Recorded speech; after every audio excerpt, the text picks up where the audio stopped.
জাতীয় সংসদ নির্বাচন এই সরকারের অধীনেই হবে। ইতিমধ্যেই তো বিএনপি মহাসচিব বলেছেন যে নিরপেক্ষ থাকতে না পারলে নিরপেক্ষ সরকারের প্রয়োজন হবে। না, এখন মহাসচিব একেবারে বলেন যে এই সরকার নিরপেক্ষতা হারিয়েছে কিংবা এই সরকার কিন্তু চলবে না, নিরপেক্ষতা রাখতে পারছেন না এমনটিও বলেছেন। না রাইট, এখন হ্যাঁ কিছু ক্ষেত্রে বলেছে। তাহলে এখন তারা এই সমালোচনায় যদি নিজেদেরকে শানিত করে তারা যদি নিরপেক্ষ হয় তাহলে তো এই সরকার থাকবে।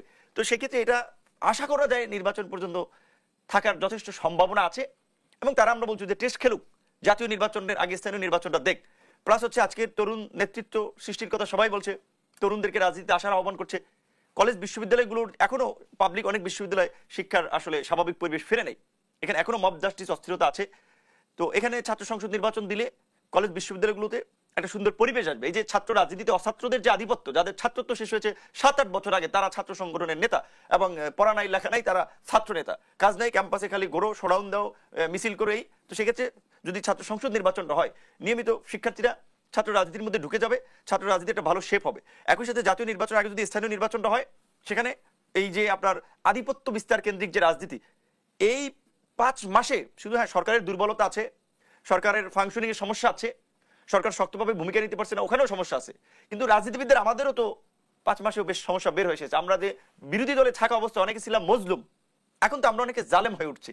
কাজে এই যে আমরা ক্ষমতায় না যাই আমরা যে জালেম হয়ে উঠছি, ক্ষমতায় গেলে এক একজনের পরিস্থিতি কি হয় সেটাও তো দেখার বিষয়। তারপরেও কথা আছে, জনগণ যদি তারপরেও কোনো জালেমকেও যদি আপনার জনপ্রতিনিধি বানায়, সেটা ভোগান্তিটা ভুগবে জনগণ।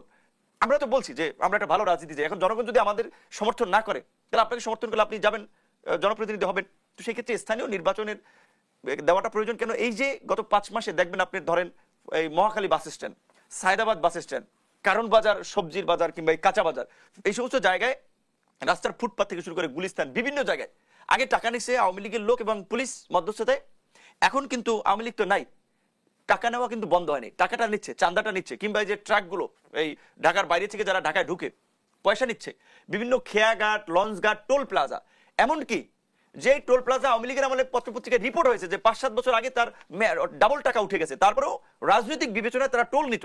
সেই টোল প্লাজাগুলো, প্রত্যেকটা টোল প্লাজা এখন রাজনৈতিক দলের নেতারাই আপনার টোল উঠাচ্ছে। আমি একটু শেষ করি, এই টাকাটা উঠাচ্ছে কে? গণঅধিকার লোক না, জামাতের লোক না, বিএনপির লোক না, ছাত্ররা? সেটা দেশবাসী দেখছে। তাহলে ওই জাতীয় নির্বাচন আগে যদি স্থানীয় নির্বাচন হয়, তখন কিন্তু হাটে হারি।